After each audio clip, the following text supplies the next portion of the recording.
So I'm starting recording. Okay. There we go. So yeah, I think you can go ahead and get started. Okay, it says host disabled participant screen sharing. Oh, that's annoying. I think what we may need to do, do you have, I was going to say, you didn't send me your screen share stuff. Can you do me a favor, run back out to the main room and ask them to make you a co-host moderator, and then you'll be able to screen share. Will do. And we'll wait for you.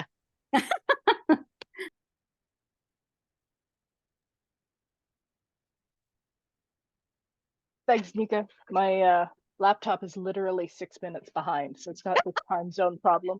I was like, someone would let me know if I was talking over. Yes, you have. Thank you.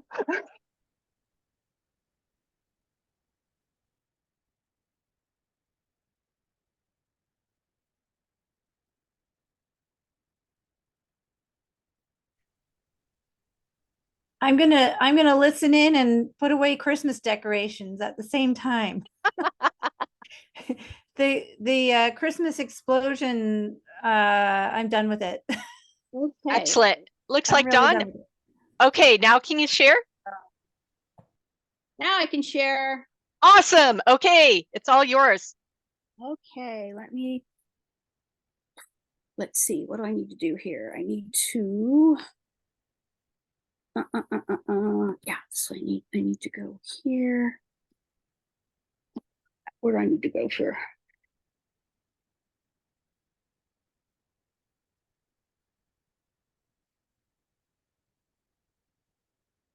All right. Now I forget how to get it. I'd like to go in presenter view. Damn it. It's that little thing almost all the way at the right by the slidey bar where the sound is. That's presentation mode. Yeah, no, it's to get it so that you guys don't just get to see the slides. That's the thing I'm trying to do. Oh, okay. Well, what you can do is you can X out that format background, and there we go. Perfect. Oh yeah, but I don't have my slide things here. Hang on just a second.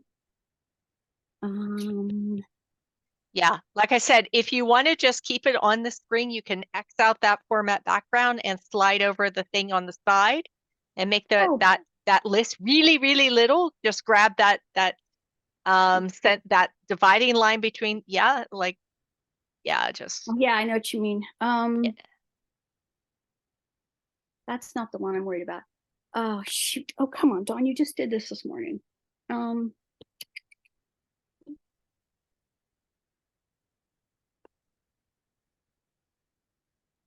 Well, now I'm not going to remember where it was.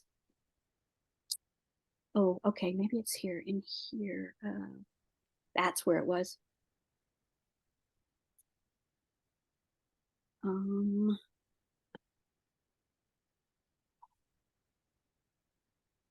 Sorry about this.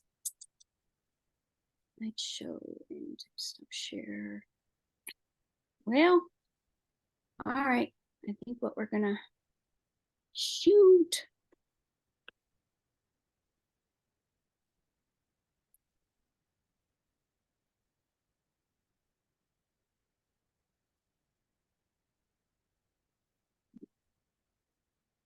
Well, so much for trying to be clever here. All right. I guess we're just going to be stuck with this. This I can remember, and I don't want to hang you guys. We can just pretend that we can't see all the other stuff, unless there's like secret things you don't want us to see. Yeah, well, it's not secret; it's just distracting.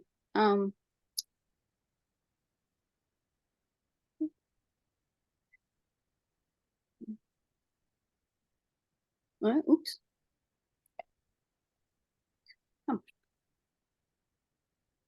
All right. Well, all right. I guess we'll just have to be distracting, and I'll try to shove this over a little bit. All right. So, bonjour. I am Mistress Marguerite Donfleur in the SCA. My quest is to find information about what French ladies of the 15th and 16th century wore. One of the interesting things that I have come across is a handwritten French inventory from 1532. When this inventory describes a garment, one of the pieces of information it specifies is its color. Among those colors that appear, one that seems to dominate is red. This class is a result of asking two questions. Why would red appear so prominently in the wardrobe of a queen? And secondly, what was used to dye the red cloth that is listed in this inventory? This inventory is in a manuscript found in the Bibliothèque Nationale de France, or the BNF. This first paragraph identifies the document as an inventory in the green, being made for the Queen in orange, and made in 1532 on July 1st in blue. So who was the Queen of France in 1532? She was Eleanor d'Autriche, or Eleanor of Austria, and she's the second wife of King Francis I of France. The marriage is in 1530 as part of a peace agreement between the Holy Roman Empire and France, ending the Italian Wars. She is a very powerful woman at that time. Not only is she now Queen of France, a position of great social power, she is also sister to the Holy Roman Emperor Charles V, himself a very powerful man. When inventory items are examined, it becomes apparent that the purpose of this inventory is to create an accounting of value of Queen Eleanor's wardrobe. How does the inventory indicate value? Well, the first way is by what it includes. It only has entries for items of great value, such as garments and cloth, shown here in the orange. Not listed are more disposable items, such as chemises. The second way it indicates value is its structure. It divides entries into sections of similar garments. Within a section, you can obtain the relative value of all entries of one type of garment. Entries within the section are ordered by value, with the most valuable at the top of the section. Sections are then ordered by total value or cost of the garment type within it. So the first section is robes, which is gowns in English. In the early 16th century, the gown is the outermost layer of daily wear. On this slide, it's shaded light blue. It uses a lot of cloth, and it's often decorated with jewels, embroidery, or trim. The second section is for cottes, which in English is kirtles. In the early 16th century, the kirtle is the next most layer of daily wear worn under the gown. Here it's shaded in orange, though the sleeves might or might not have been part of it. It also uses a lot of cloth, though slightly less than the gown. And it too has decoration, jewels, or embroidery. The third way the inventory indicates value is that each entry lists information that helps to specify the garment's value. One piece of information is the type of cloth used. Shown here is a translated entry for a gown. Cloth types are highlighted. In the inventory's first two sections, there are 30 entries for gowns and 31 entries for kirtles. What types of cloth appear in the inventory? They're listed here in the left-hand column in order of decreasing cost. Although several different fabrics are listed, all are types of silk. No wools appear. Why only silk? Well, it makes sense that silk would be predominant in the wardrobe of a queen because silk was the luxury fabric of the 15th and 16th century, and the wardrobe of the queen would have had only the finest available. Cost would not be a constraint. The statement would be what was important. Inventory lists the type of cloth because it makes up a significant part of the garment's value. The most frequent cloth for gowns is velvet, 50% of them. Most frequent cloth for a kirtle is satin, with 32% of them. In addition to the type of cloth used, each entry also provides color. See, I really am getting to color. Shown here is that same gown entry with the colors highlighted. Colors of cloth that appear in the first two sections don't have a lot of variety. Among these 61 garments of gowns and kirtles, only 9 colors appear. Color is even more restricted when you look at how the 9 colors are distributed.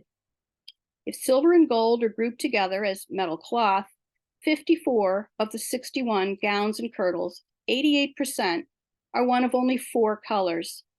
the metal of gold and or silver, black, crimson, and white. Why would you have such a limited range of colors in the wardrobe of the Queen of France? Well, these were the 4 most expensive colors produced in the 15th and 16th century. The inventory is listing the color of cloth because it makes up a significant part of the garment's value. And of these 4 colors, one appears most often in the inventory, and that is cramoisi, or crimson.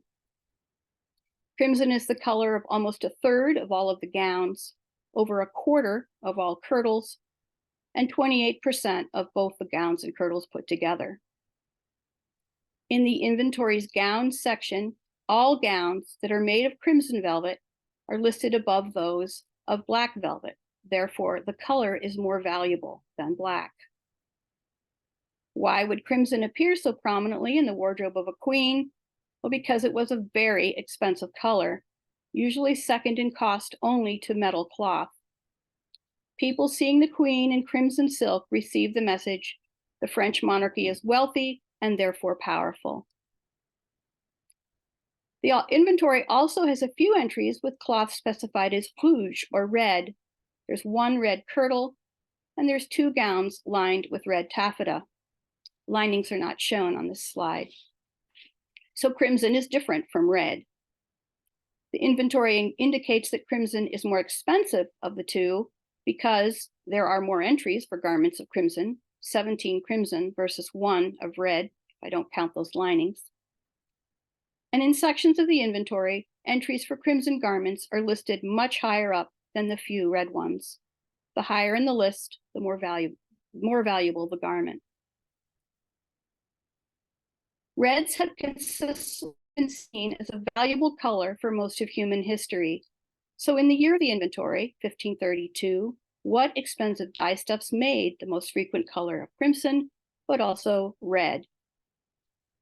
Inventory contains only silks, both the red and the non-red. So in 1532, where would luxury silks be coming from? The source of woven silk has changed throughout time. In the 15th and 16th centuries for modern Europe, early modern Europe, the source of silks, such as those purchased by French royal house for this inventory, would have been the Italian city-states. Italian silk weaving and dyeing of this time centered in these city-states listed here. These weavers and dyers were masters of luxury dyestuffs. They acquired dominance of red dyeing in the Middle Ages and retained their hold into the Renaissance. Italian silk weaving and dyeing industry had powerful guilds. They controlled production and left important documentation behind. For the silk dyeing industry, 3 important documents have survived. I've listed them here. The first is the Trattato della Arte della Seta, which is a 15th century treatise written by a silk producer, not a silk dyer. In 1863, an edition of it was published by Girolamo Gargioli. The second is the Plicto dell'Arte. I've shown the cover of it here on the slide, which was first published in 1548. It is written by Giovanni Ventura Rossetti, but it is not based on firsthand experience. Rossetti was not a dyer. And finally, the Manuale di Tintura. This is a late 15th century treatise written by a Venetian dyer. A critical edition has been brought out in 1970 by Giovanni Ribera.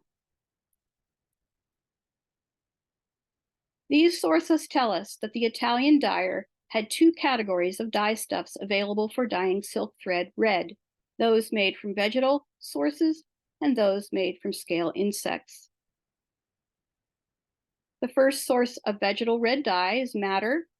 The Latin name is Rubia tinctorum, which would be the source of the Italian dye name Robia.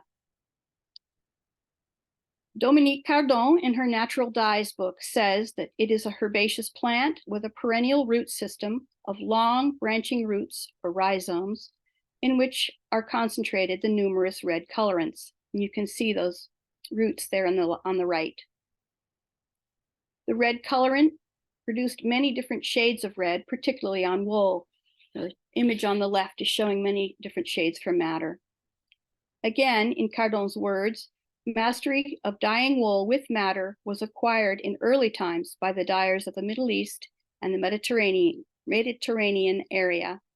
It rapidly extended to the civilizations of Europe, and it was widely cultivated during the Middle Ages, both in Italy and Flanders. For silk, madder isn't used as much, though it's color fast. It came in second to the reds obtained from scale insects, which were seen to be more luxurious to match the luxury of the silk. But madder was mixed with these insect dyes sometimes.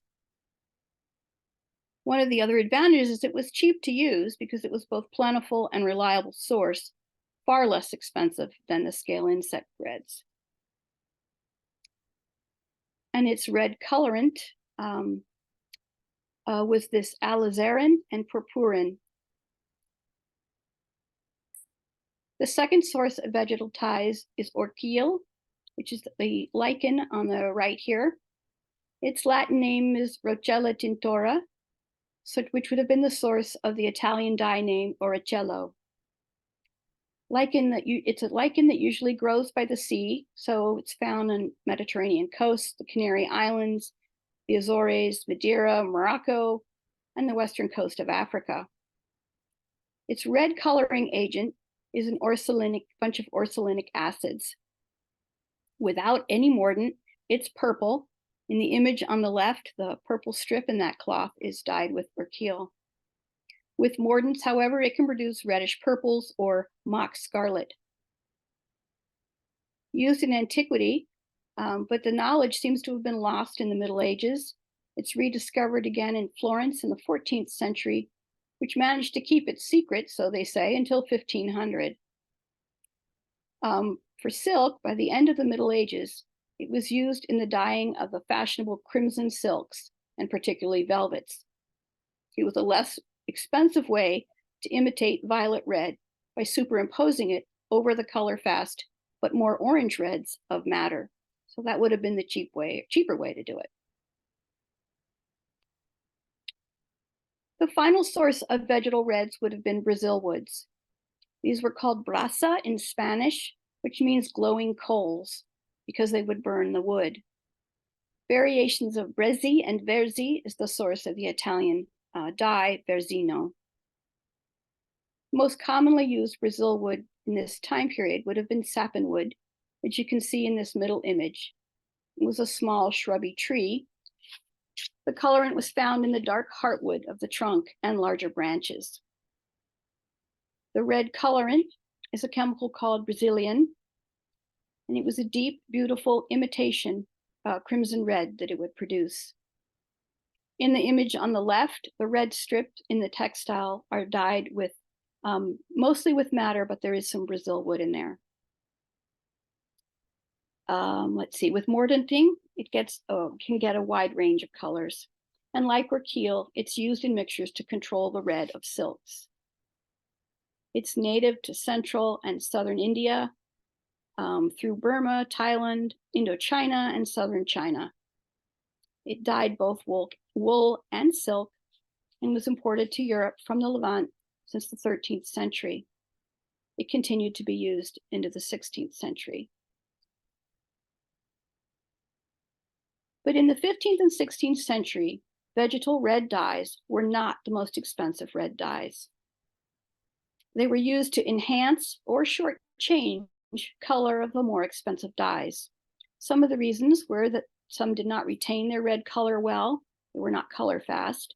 Some did not create an intense red, and some had aspects of their production that was difficult to perform consistently on silk. So expensive red dyes were from scale insects. The first source of scale insect dyes is lac or shellac. These are various breeds of insects from India and Indochina that infest teaks, acacias, ficus, and others. Cardon describes Caria lacca, which is their Latin name, as insects that live closely packed together within this brown resin-like substance in colonies of various sizes, forming sleeve-like growths around the branches of the tree on which they live as parasites. You can see this in the image on the right, the colony within their resin sac that's wrapped around the branch there. The image on the left has tiny little red dots. I doubt with this particular view you can see them, but they look like little red specks. These are actually the newly hatched black insects. So I was trying to give you a view of the insect itself, because normally you don't see them until you go under the resin. The red colorant contains 7 different types of lacaic acids. Lac produced shades of deep reds. The image on the right are the dried resins. For a red dye, the resins, like all those on the bottom, would have then been ground into a powder. The insect has been raised in India, Indochina, and the south of China for thousands of years. According to Hoffmann de Graaf in her book, The Colorful Past, there is no evidence, however, that European textile dyers made any significant use of lac dye before the late 18th century, because, she continues, lac's sticky resin made it difficult to keep as a dye source, as it was difficult to keep this resin from transferring to the cloth. So in Europe, grain and premix were more popular than lac. On the left image, you can see a textile with a mane and pile warp that has lac. Although it was dated from the 15th century, the velvet is actually of Turkish Ottoman origin, not European. So the second source of reds from scale insects is Kermes. And here's where things start getting confusing. As Dominique Cardon describes it, the name Kermes resulted from a historical conflation, that is, a joining of 2 insects known for the red dyes. In modern sources, the use of the word Kermes is very inconsistent, but it's usually used in one of 2 ways. Most frequently, it refers to the insect, Kermes vermilio. Kermes is the name of the genus for the Latin name. This map is showing the source of Kermes vermilio insects there in the blue circles. So what is Kermes vermilio? It's a small parasitic insect. You can see them here on the right. They're little tan spheres sitting inside that yellow circle. As Cardon says, it is only quite recently that the exact identity of Kermes has been established without a doubt. This guy lives on a species of oak found in the Mediterranean, and the name of the trees of the oak is derived from this famous parasite. It's oak Kermes or Kermes oak. In this image on the right, you can see the kind of holly-like leaves, I hope, that the Kermes oak has. And Hoffmann de Graaf points out that naturalists of classical antiquity were so certain that Kermes was part of the Kermes oak that they saw the emergence of the insects from the eggs as a phenomenon of decomposition. The red colorant is from the female insect when swollen up with eggs. It contains a powerful red dye of kermesic acid and flavokermesic acid, mostly kermesic. In the image on the left, you can get an idea of the size of these dried insects. Several of them are sitting in the palm of a hand.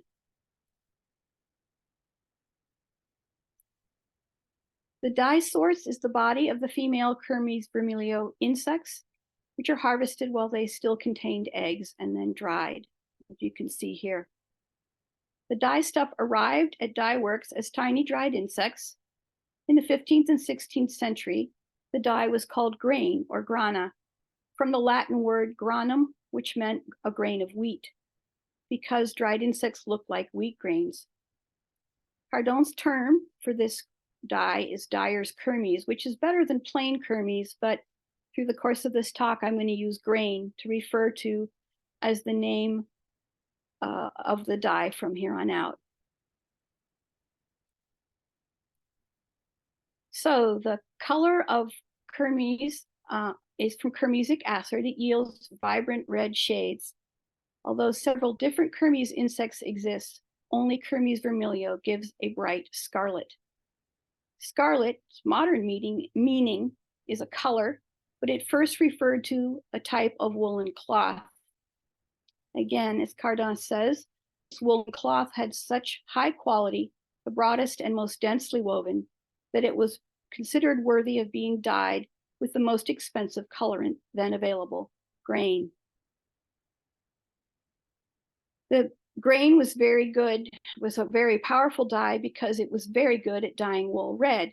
Kermesic acids like wool. It was an expensive dye due to the difficulty in harvesting the insects. The number required to make a grain of the dye stuff was 60 to 80 dried female insects. Also, transportation from where they were originally to the main dyeing sites was expensive. And of course, monopolies controlled access to the substance. Since prehistory, grain has been part of the cultural heritage of people living on both the eastern and western shores of the Mediterranean. It's mentioned by Greek and Latin authors. It was traded along the Silk Road in the opposite direction from silk, that is, from the Mediterranean to the eastern sources. In this fragment on the right is from Celtic tombs with a date of the 5th century BCE. The warp threads were dyed with grain. I hope you can see kind of the red fibers still, if you can see the threads in this. During the Middle Ages, in the 13th and 14th centuries, grain is without rival in the statutes of Italian textile crafts. In 1453, after the fall of Constantinople, red from grain replaced Tyrian purple as the luxury color. In 1464, the papacy changed color of cardinals' robes from Tyrian purple to red from grain. Its use continues into the 15th and 16th centuries on both wool, mostly, but some on use on silk. This image on the left shows a textile dated from the 15th, early 16th century, and its pile warp threads are dyed with grain. But in modern usage, the word kermes is also associated with another type of scale insect. These are called carmine scale insects. It is harder to find sources that recognize this second use of kermes. The map is showing the source of carmine scale insects in the dark blue circles. So what are these insects? They also are parasitic insects, like Kermes vermilio, but they are in the genus Pyphorophora, not Kermes. They contain a powerful red colorant that is carminic acid with some kermesic acid as well. Their dye source is the tiny bodies, the dried bodies of tiny carmine scale insects. Dye names for this second luxury red dye were found in period dyers' manuals of Cremix and Crimson. The second name is the origin of our modern color name of crimson. Other names are Kermesi or Kermes, which was derived from ancient Sanskrit. Kermi is a worm, and this became Kermits in Persian. Medieval Arab writers were the first to use Kermes to refer to Kermes vermilio instead of its original reference to a carmine scale insect. And this is at the heart of all the current modern confusion. In this class, I'll use Cremex to identify this dye. The color is from the carminic acid, and it yields a dye of dark red and purplish shades using the mordant alum, which is the most common mordant of the time.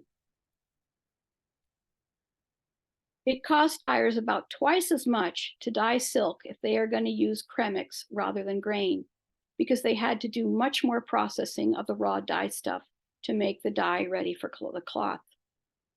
As Cardon says, of limited availability and coloring power, but high cost, Cremex was better suited for use with dyeing lighter, precious silk textiles than larger, heavy pieces of woolen cloth.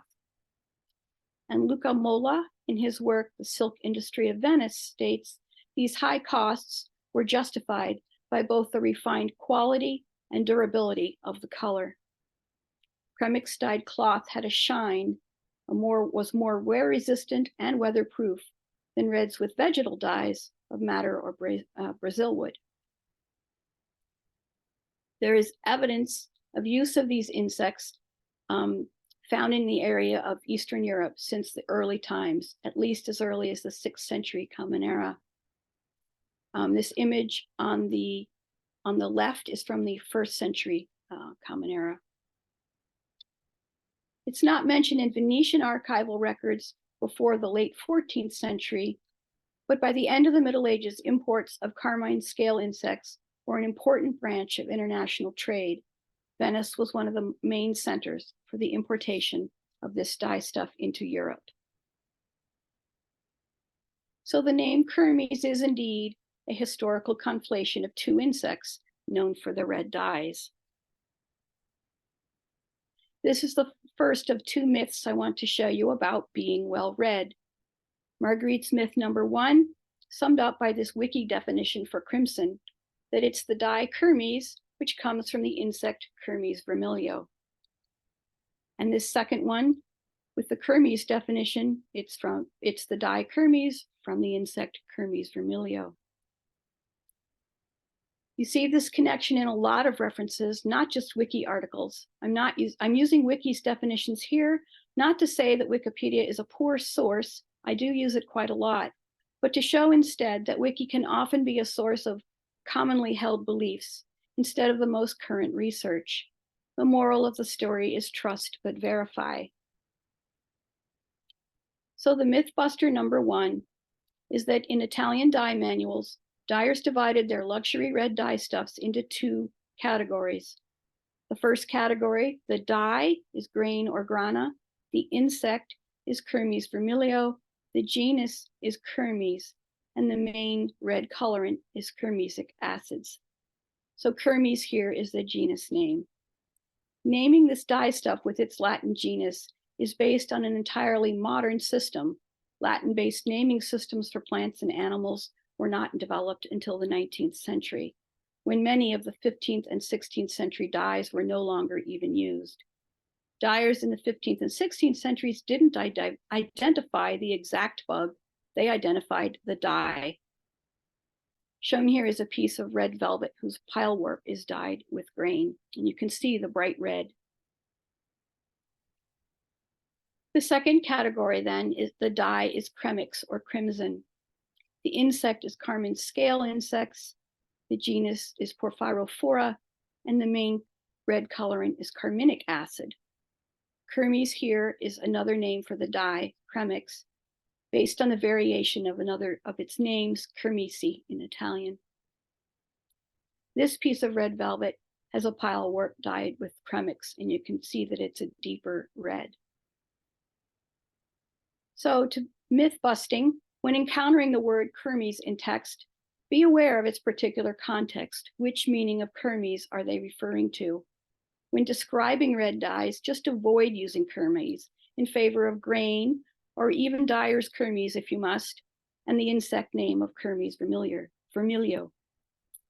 Or use Cremix and the insect name of carmine scale insects.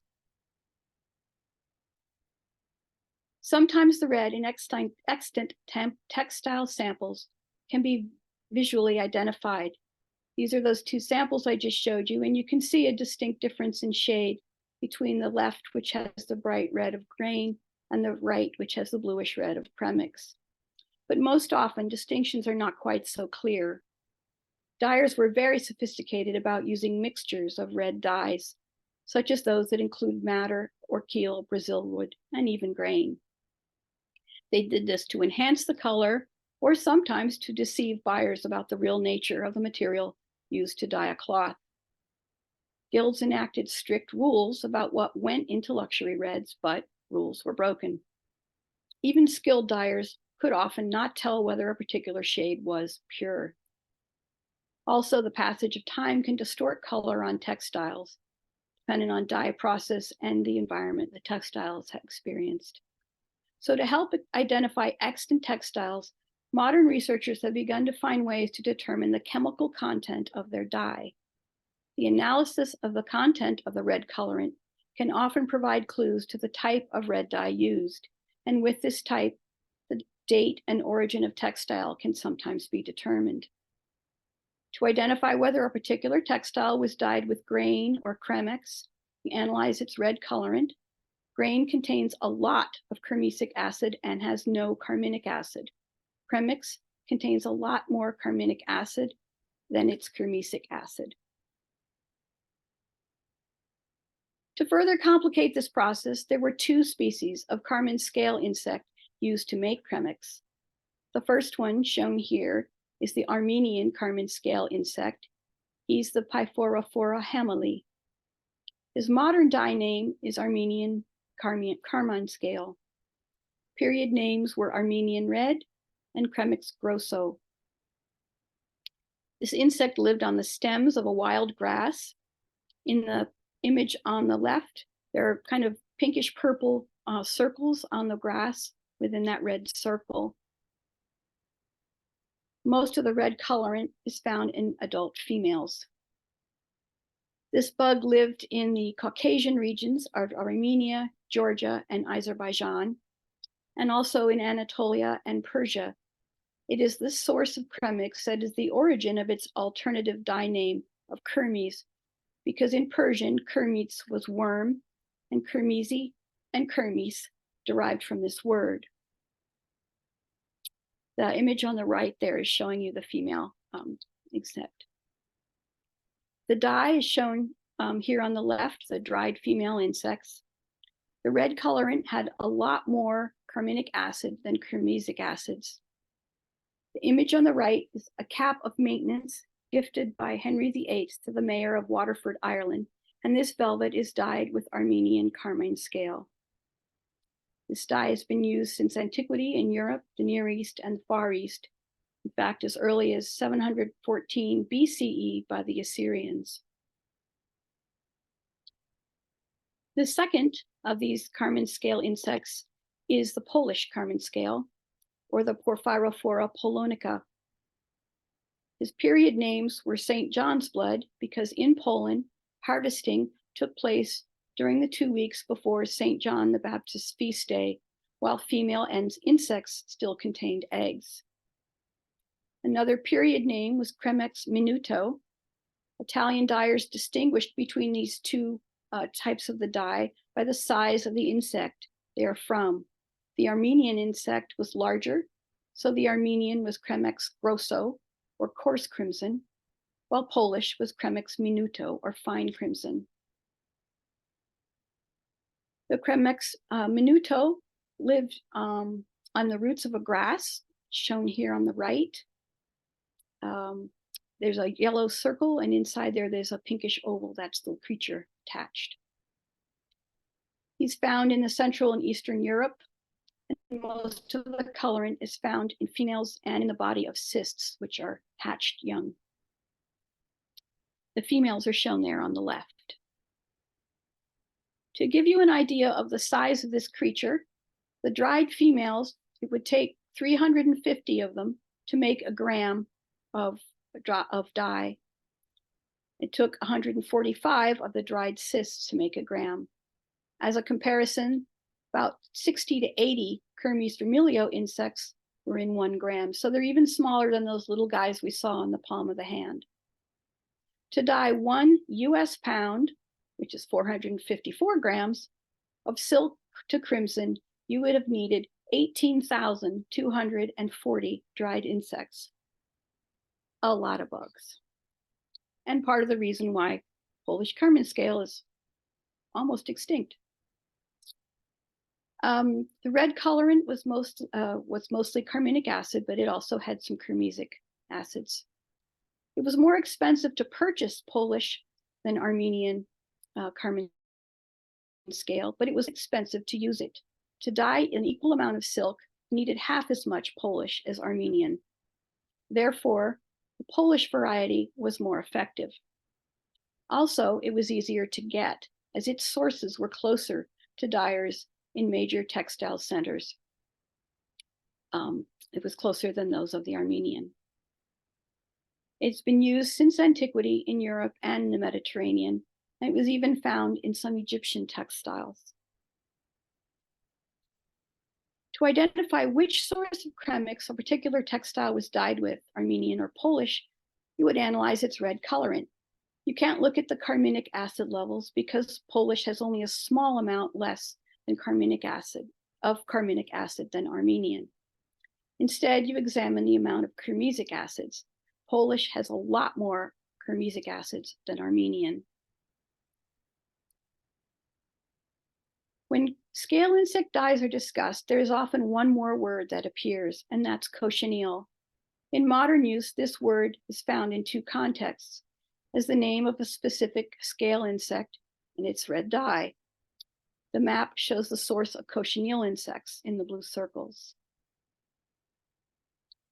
This is the third luxury red dye from the bug Dactylopius coccus.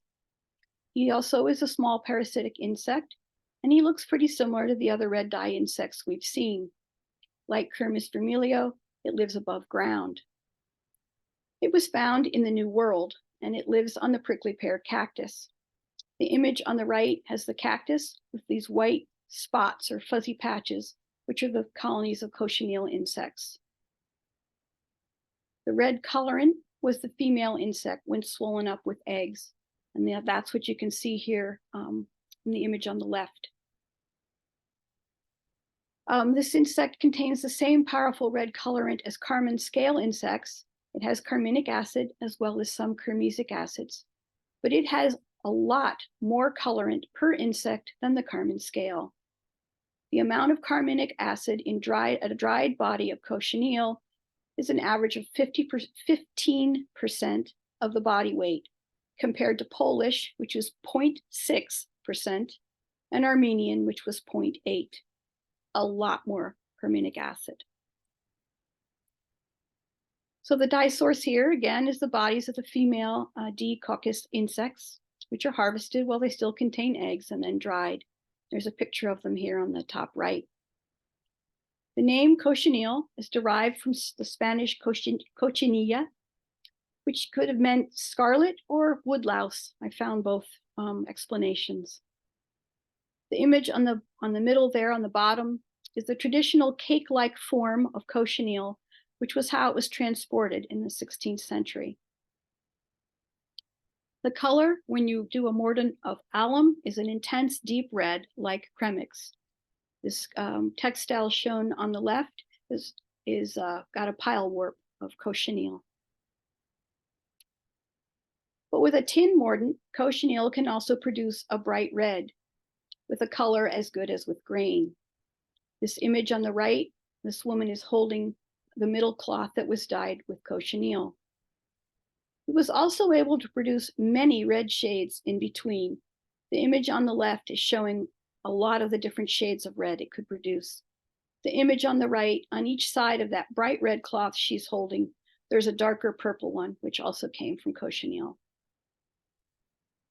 So there was a great advantage to using cochineal because each insect contains much more carminic acid than a carmine scale insect. Cochineal is a much more efficient dye.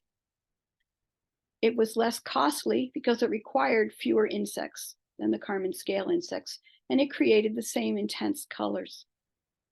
Even though less cochineal was required, it was still quite expensive for the same reasons as grain and kremix. It still needed quite a lot of the insects, and had a far distance to travel, and monopolies controlled it. The dye production and technique originated in South American cultures. In Mexico, prior to the Toltec invasions, which were before 950 Common Era. And later in Peru, the Nazca Classic time period, which would have been 100 to 800 before Common Era. And then in the Chimu post-classic time period, which would have been in the 1140 to 1450 Common Era. The Aztec name was Noquetzli, I think that's how it's pronounced. This came from Noctli, which meant cactus, and estli, which meant blood. This image on the left is a textile fragment with faces and birds. Both the red and the pink were dyed with cochineal, and this dates from the 4th to 6th century BC, Common Era. When Spain colonized the New World in the early 16th century, they found the Noquetzli industry well established. Spain required tribute paid in cochinilla, as they called it. The Aztec emperor had established the tribute system. Spain just continued it when the Aztec Empire collapsed in 1520. This image on the left shows tribute required by one town every 3 months. Within the blue circle, each of those red dotted bags meant 20 bags of cochinilla. This town owed 40 bags every 3 months. This cochinilla was the second most valuable item brought back from the New World to Spain. The first was silver. Cochineal brought from the New World by Spanish traders, possibly in 1518, 1523, or 1526. They're not clear on the date. Its use quickly spread throughout Europe due to its ability to create the range of reds, and it was more expensive than other scale insects. This image on the left has a warp of cochineal and a weft of cochineal and some Brazil wood. So to identify which red dye a particular textile is dyed with, again, you're going to go look at the red colorant. Although Armenian and Polish carmine scale are much more closely related biologically, they can be distinguished easily by their amounts of carmesic acids. Polish has a lot more. It is Armenian carmine scale and cochineal that are most difficult to distinguish because they have very similar levels of carminic acid and carmesic acids. To distinguish them, they found that the relative amount of these carmesic acids and a special precursor colorant called DC2 can help them distinguish them. And at this point, the chemistry starts to get complicated fast. So that is all the detail I'm going to go into on how to distinguish those. The second context for the modern use of the word cochineal is that it's used to refer to a red dye derived from scale insects. A common modern name of two carmine scale insects includes cochineal, Armenian cochineal and Polish cochineal.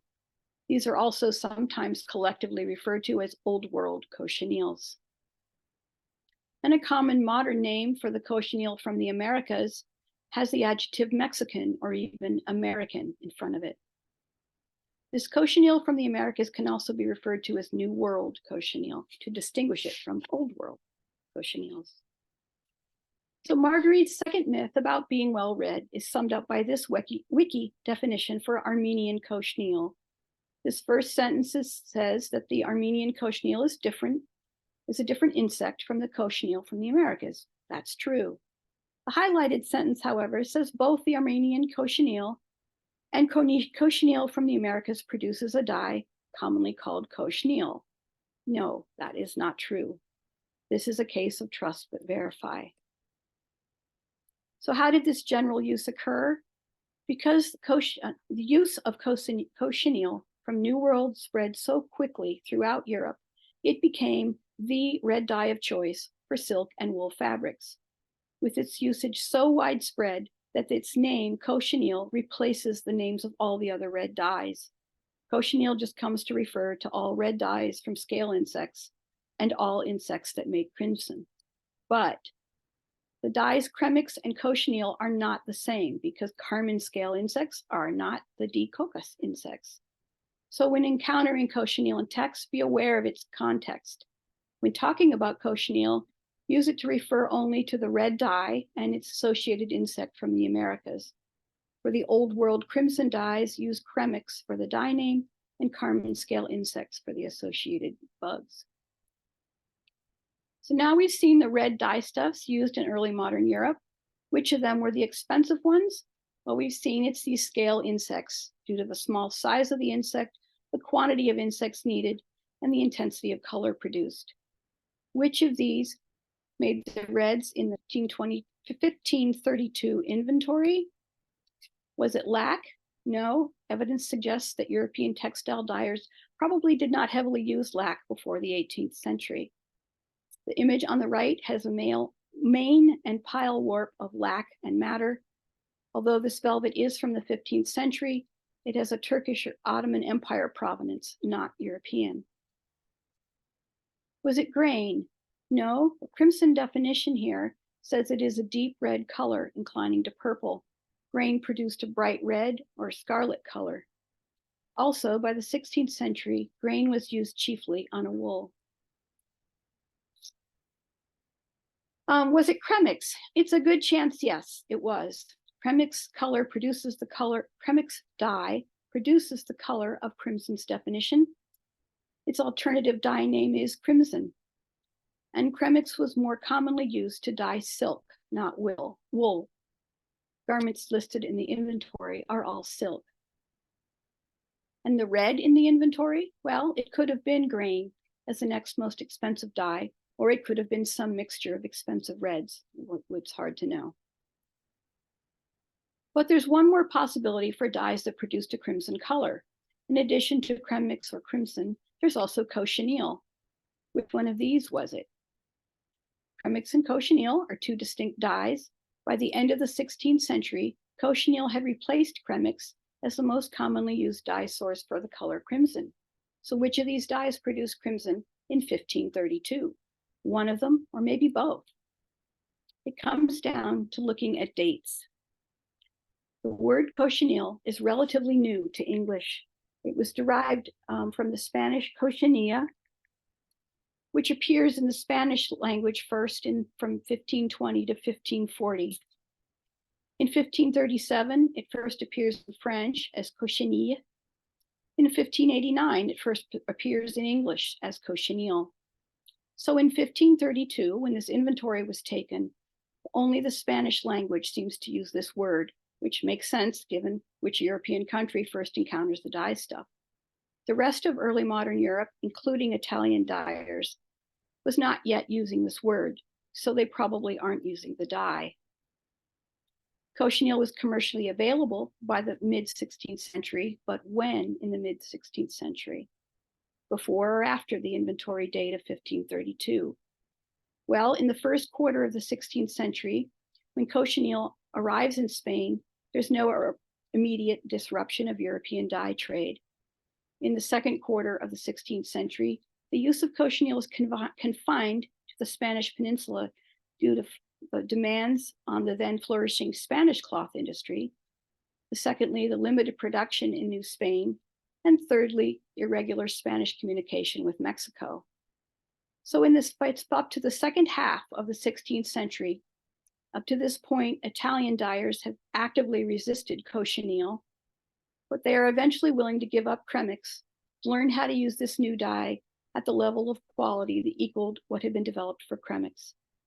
Thus, merchants were able to transport the resulting crimson cloth to customers. So it is very likely that crimson cloth in the inventory was dyed with Kremix. We can't determine which type of Kremix was used.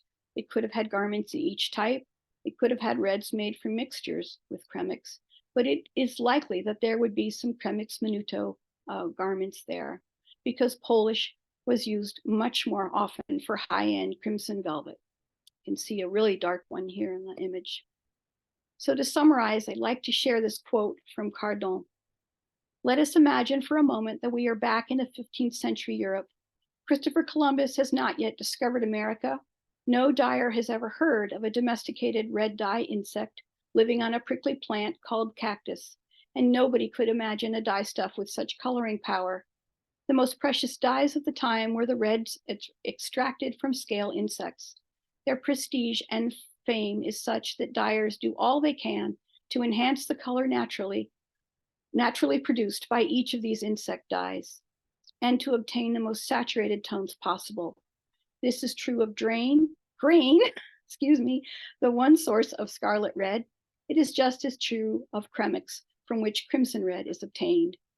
Crimson represents for silk what Kermes scarlet is for wool. So to be well read in early modern Europe, you would use grain to get bright reds, especially in wools, Kremix for crimson to purplish red up until about 1540. You would use cochineal for shades from bright red to purplish red after 1540. Merci beaucoup. Thank you so much for your attention. If you have any questions or would like to discuss something, if we have any time now, I'll take questions. My contact information is shown here. And if you would like a handout, please contact me at this email address. A bientôt and see you soon. So we do have about 3 minutes left. If there are any quick questions for our presenter here. I didn't catch the email. Could you post it in the chat, please? Sure. You were going to do that, but I can do that. I just did it. You just did it. You're amazing. Thank you. Thank you.